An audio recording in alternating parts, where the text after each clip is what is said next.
dan ekspor dari satu negara ke negara lain adalah hal yang sering terjadi. Hal ini terjadi karena tidak semua negara dapat mencukupi stok persediaan dan kebutuhan masyarakatnya. Namun yang justru berbahaya adalah kalau impor pakaian bekas ini dapat mendominasi dan bahkan mematikan pasar dalam negeri. Nah, bicara soal impor nih pemirsa, masyarakat harus tahu ya bahwa barang yang diimpor ke dalam negeri itu harus dalam kondisi dan keadaan baru. Tuh, lantas mengapa ya bisnis pakaian baju dan sepatu bekas impor terus berjalan? Mari kita menguliknya bersama PLT Dirjen Perlindungan Konsumen dan Tertib Niaga dari Kemendak sendiri, Bapak Moga Simatupang.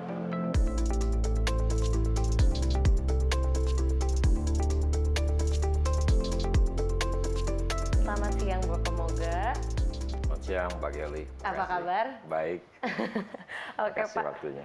Makasih Pak. Oke Pak, tentang tanggapan Bapak nih Pak tentang impor pakaian dan sepatu impor bekas di tanah air gimana ya Pak?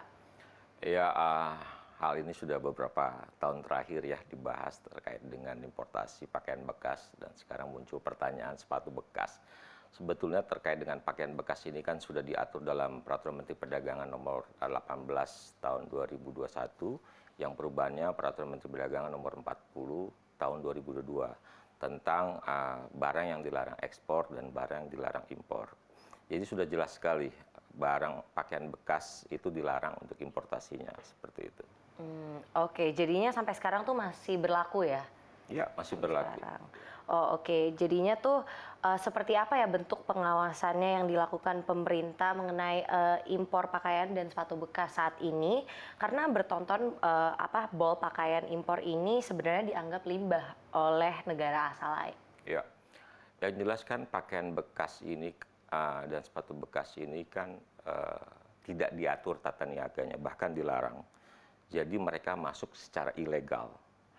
Nah, tentunya pengawasan yang kita lakukan adalah petugas kami di lapangan, tentunya berkoordinasi dengan aparat penegak hukum, baik dari kepolisian, dinas, dan juga TNI, dan juga Bea Cukai.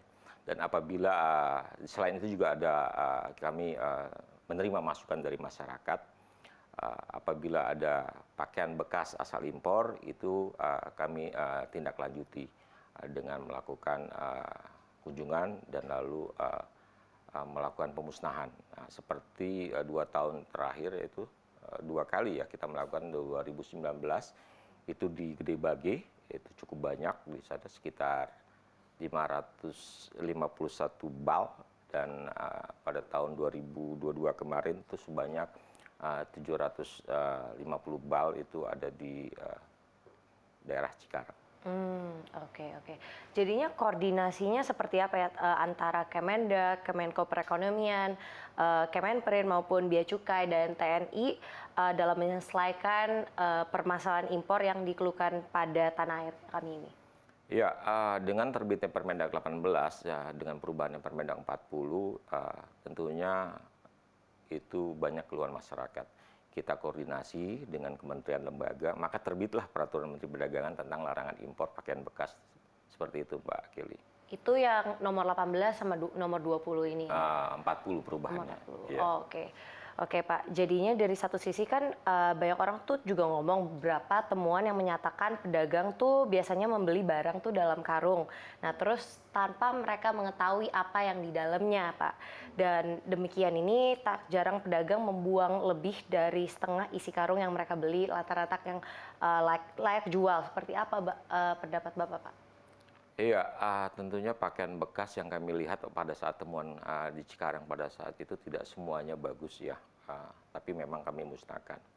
Nah, jadi kalau tentunya yang pertama pedagang yang membeli pakaian bekas dalam karung itu kan sifatnya gambling deh ya. Nah, efeknya barang yang tidak terpakai itu kan pakaian bekas yang tidak terpakai itu kan akan menjadi limbah. Nah, tentunya akan merusak lingkungan. Ya, kami menghimbau kepada para pedagang, sudahlah. Dan ini pun sanksinya sangat jelas sekali diatur dalam Undang-Undang Nomor 7 tahun 2014 tentang perdagangan. apabila ada pelaku yang melakukan importasi pakaian bekas, itu sanksinya nggak tanggung-tanggung, pidana 5 tahun penjara dan denda sebanyak 5 miliar.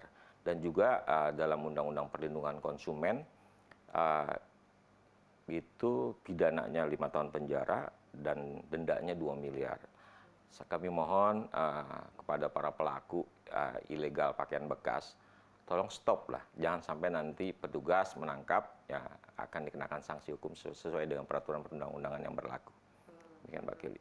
Oke Pak, dan dari sisi satunya kan barang-barang impor ini kan belum diketahui kebersihan dan kelayaknya tuh seperti apa gitu loh. Apa upaya dan maupun edukasi yang diberikan kepada pedagang ini maupun konsumen hingga saat ini Pak? Ya, dalam setiap kali kami Kementerian Perdagangan melakukan kunjungan ke pasar, kita selalu menghimbau ya agar para pedagang tidak menjual pakaian bekas. Karena terus terang pakaian bekas itu ada jamurnya,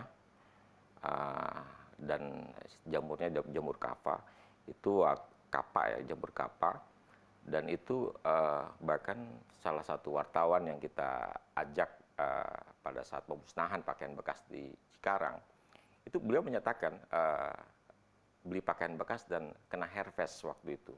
Dan kami menghimbau ya kepada masyarakat dan pedagang agar tidak memperdagangkan atau membeli pakaian bekas.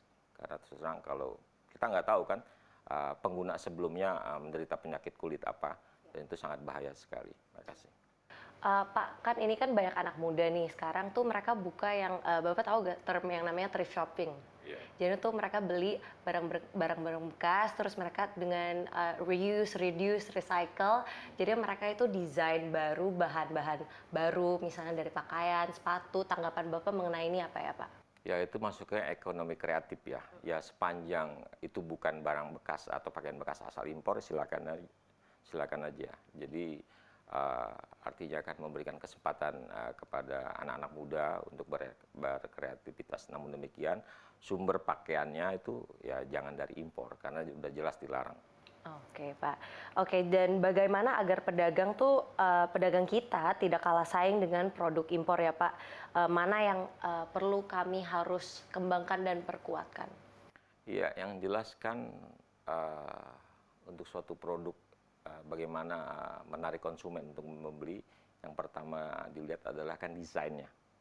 Desain, kualitas, dan harga. Ya untuk itu ya inovasi kami harapkan senantiasa dilakukan oleh para pedagang. Namun demikian kan kita menyadari ya untuk pakaian saat ini bahan bakunya masih tergantung impor. Bila dibandingkan dengan pakaian jadi asal impor lebih kompetitif. Namun demikian kami berharap ya edukasi tidak hanya dilakukan oleh Kementerian Perdagangan, namun juga mulai dari level keluarga dan juga lembaga pendidikan menyampaikan kepada keluarga kita atau kepada anak didik kita bahwa ini loh dampak negatif dari menggunakan pakaian bekas, seperti itu akan mengurangi kesempatan kerja, mengurangi penerimaan negara. Sejak dini di sekolah itu bahkan di rumah itu disampaikan minyak kelapa sawit itu tidak bagus. Nah, pernah kejadian ya itu begitu ada pameran ya anaknya atau ke pasar ya mama jangan beli kelapa sawit. Oh, iya? Ya itu deforestasi dan itu pendidikan sejak dini. Jadi kami berharap pendidikan itu selain di rumah tangga di sekolah pun dilakukan sehingga sejak dini itu anak-anak kita sudah memahami lah tentang dari kecil ya, udah bisa kecil dipelajari gitu ya. Ya betul Mbak Kelly. Oke, terima kasih Bapak Moga. Ya, terima kasih Mbak Kelly. Ya. Dari perbincangan kami dengan Dirjen Kemendak Perlindungan Konsumen dan Tertib Niaga Moga Simatupang, ternyata pakaian bekas impor dilarang dijual ya karena ini termasuk tindakan yang ilegal. Kemendak juga menghimbau dan terus mengingatkan para konsumen tentang bahayanya pakaian bekas. Dari Jakarta, Tim Liputan CNBC Indonesia.